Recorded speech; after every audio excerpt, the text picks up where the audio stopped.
안녕하세요. 잡시광입니다. 조작, 어떤 일을 사실인 듯이 꾸며 만들다라는 뜻입니다.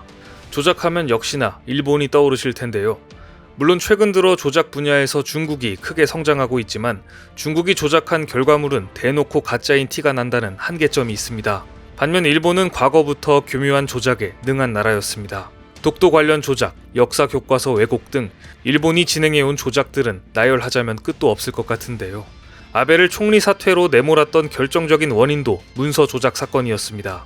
지난 2018년 일본 재무성은 사학재단 모리토모 학원의 국유지 헐값 매입 의혹과 관련해 문서 조작 사실을 인정했었습니다. 당시 아베 총리와 아키에 씨는 모리토모 학원이 쓸 국유지를 감정가보다 8억엔이나 싸게 사들이는 과정에서 영향력을 행사했다는 의혹을 받았었습니다. 큰 파장을 불러일으켰던 사학 스캔들 공문서가 조작된 것이 드러났지만 당시 아베 내각의 지지율은 40%가 무너지는 데 그쳤습니다. 아베는 당시 총리 사퇴 직전까지도 이상할 정도로 높은 지지율을 유지했습니다. 뒤이은 스가 총리 역시 정책 실패를 연발하며 지지율이 추락했지만 마찬가지로 이상할 정도로 높은 지지율은 유지하며 하락하는 모습을 보였습니다. 이러한 현상은 다 이유가 있었던 것 같은데요. 지난해 일본 사회에 큰 충격을 준 이슈인 일본 산케이 신문의 여론조사 조작 사건에서 그 원인을 찾을 수 있습니다. 친아베 성향의 산케이 신문 여론조사에서는 과거 아베 신조 총리 지지율이 다른 신문보다 대체로 높게 나왔었습니다. 하지만 얼마 지나지 않아 조작이 드러났습니다. 작년 6월 산케이 신문사는 여론조사 업무를 담당하던 아담 커뮤니케이션이 재위탁한 일본 텔레넷 사원에 의해 1년간 총 14차례 조사에서 부정한 데이터가 입력됐다고 밝혔습니다. 당시 진행했던 여론조사는 전국의 18세 이상 남녀 1000여 명을 대상으로 한 전화 설문 방식이었습니다. 조사 결과 일본 텔레넷은 하청받은 매회 약 500건 중 100여 건에 대해 전화를 걸지 않은 채 가공된 가짜 데이터를 입력한 것으로 밝혀졌습니다. 이로 인한 데이터 부정은 총 조사 건수 중 17%를 차지했습니다. 산케이 신문사는 여론조사 결과를 모두 취소하며 공식적으로 사과했습니다. 하지만 사과로 무마될 일은 아닌 것 같은데요. 언론사의 중요한 역할인 여론조사 보도에서 잘못된 정보를 제공하는 것은 문제가 있어 보입니다. 더욱이 언론사의 여론조사 결과는 정당이나 정권에 대한 지지율, 중요한 시책에 대한 찬반 비율 등 사회의 중요한 지표로 사용됩니다. 이 때문에 부정한 데이터가 포함된 것은 심각한 상황으로 보입니다. 그러나 더 큰 문제는 산케이 신문 조작 사건이 1년 가까이 지났지만 개선될 여지가 없어 보인다는 것입니다. 아직까지도 여전히 산케이 신문의 스가 지지율에 조작이 계속되는 것 아니냐는 의심을 받고 있습니다. 산케이 신문 후지TV는 지난달 25일 1월 여론조사 결과 스가 정권의 지지율이 52.3%로 나타났다고 밝혔습니다. 신문은 조사 결과 지지하지 않는다는 비율을 웃돌았다며 감염병 사태 수습의 핵심 카드인 백신에 대한 기대감이 스가 정권의 지지율을 끌어올린 것으로 보인다고 설명했습니다. 하지만 이는 세간의 분위기와 전혀 상반되는 여론조사 결과입니다. 다른 여론조사에서는 스가 정권의 지지율이 30%대에 그치는 등 너무 큰 차이가 나면서 신뢰성에 대한 의문이 제기되고 있습니다. 산케이 후지TV가 요미우리 신문과 현 정권을 노골적으로 옹호하는 언론기관이라는 사실도 의혹을 더 부채질하고 있습니다. 앞서 말씀드린 것처럼 산케이 후지TV는 지난해 여론조사 조작 사실이 드러난 이후 조사 자체를 중단했었습니다. 이번 조사는 7개월 만에 재개된 첫 번째 조사였습니다. 그런데도 스가의 지지율이 유일하게 50%가 넘게 나온 것을 보면 과거의 습관을 버리지 못한 것 같은데요. 반면 아사히 신문은 같은 1월 조사에서 스가 정권을 지지한다가 전월 대비 6%포인트 떨어진 33%로 집계됐고 지지하지 않는다가 10%포인트 오른 45%로 나왔습니다. 마이니치 신문의 조사에서도 지지한다가 33%, 반대가 57%였습니다. 산케이 후지TV의 지지율이 타사 여론조사에 비해 거의 20%포인트 차이가 나고 있는 셈입니다.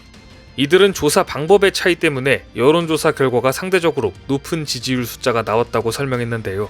산케이 후지TV는 무응답률을 줄이기 위해 다른 조사기관과 달리 응답이 불분명한 경우 그래도 어느 쪽인지 하나를 말한다면이라고 재차 질문에서 답을 받았다고 합니다. 이를 두고 일본 SNS에서는 산케이는 역시 정부 뜻을 헤아리는 손타쿠를 하는 신문사다. 지지도 아니고 반대도 아니라고 분명히 의사표시를 했는데도 마치 물건 강매한 듯이 선택을 강요하는 방식의 조사는 중단해야 한다. 조사원이 지지한다고 답을 하도록 유도했음에 틀림없다.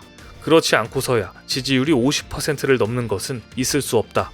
지지율 30%도 너무 높다고 생각하는데 라는 등 비판이 이어지고 있습니다.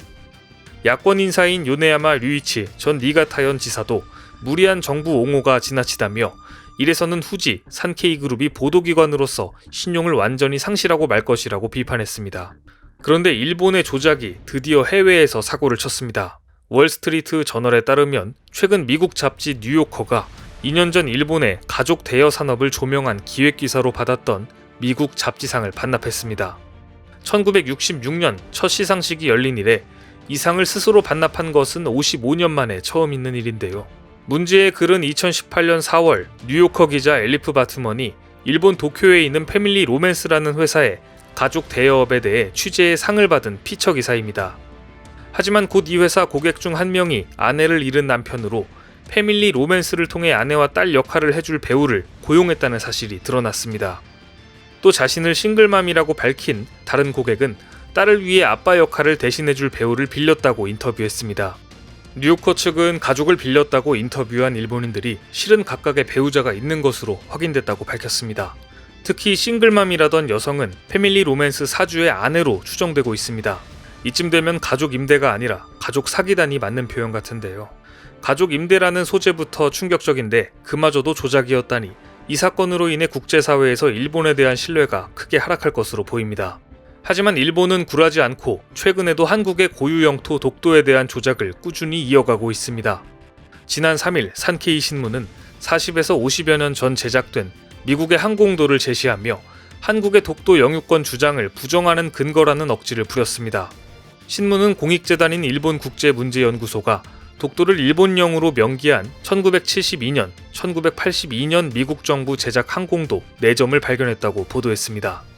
1982년에 제작된 지도 2점은 독도와 울릉도 사이에 점선은 없고 독도 밑에는 재팬, 울릉도 밑에 리퍼블릭 오브 코리아라고 표시되어 있습니다. 극히 일부를 근거로 한국의 영유권 주장이 부정됐다는 취지로 나온 것입니다. 그런데 황당한 것은 1982년 제작 지도 2점에는 이 항공도는 국제적 경계선에 대한 권위가 있는 것은 아니다 라는 주석이 달려 있습니다. 그럼에도 불구하고 독도를 실효적으로 지배하고 있는 한국의 영유권을 부정하는 근거라고 보도한 것입니다. 지도에 국제적 경계선이 아니다 라고 쓰여 있는데 대체 무슨 생각으로 이걸 가지고 나온 것인지 의아하기만 합니다. 여기서 그치지 않고 최근 일본 정부는 자국의 영유권을 주장하는 홈페이지에 독도 관련 내용을 보강하며 도발 수위를 높였습니다. 해당 홈페이지의 다케시마 연구해설 사이트를 지난달 29일 신설했습니다. 독도가 일본 영토라는 일본 측 주장과 함께 새로 수집했다는 자료 57점이 시대별, 주제별로 배치됐습니다. 여기에는 일본인 전문가 칼럼도 포함됐습니다. 그런데 이러한 일본의 억지 주장을 완전히 뒤집어버릴 근거가 최근 발견됐습니다. 그간 일본의 독도 억지의 가장 큰 논리는 조선이 울릉도와 독도를 자국의 영토로 인지하지 못하고 있었다라는 점을 근거로 들어왔습니다. 그런데 경북 예천군 예천박물관에 소장된 대동운부군옥과 동서휘찬, 동국통지 등의 울릉도, 독도에 대한 내용이 확인된 것입니다. 우리나라 최초의 백과사전인 대동운부군옥 내용 중 섬, 사나움, 사자 등 명사를 설명하는 대목에서 울릉도가 국내 지명으로 등장합니다. 이에 대해 전문가들은 조선 전기 한국인들의 사고 체계 속에서 울릉도와 독도가 일상적으로 활용되고 있었다는 것을 증명하는 사료로 평가했습니다. 이는 그동안 일본 학계가 조선 후기까지 우리나라가 울릉도와 독도를 잊고 있었다는 주장을 반박하는 근거가 됩니다. 일본 학계는 조선 사회는 울릉도와 독도를 망각했고 17세기 안용복과 일본의 충돌, 19세기 일본의 한반도 침략으로 인해 비로소 이들 섬을 재발견했다고 주장한 바 있습니다. 조작된 사실은 언제나 반드시 진실을 마주하게 됩니다.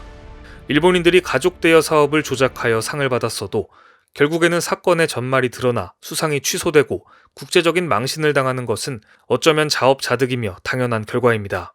그리고 이 같은 결과는 대한민국 고유 영토 독도에서도 마찬가지로 적용될 것입니다.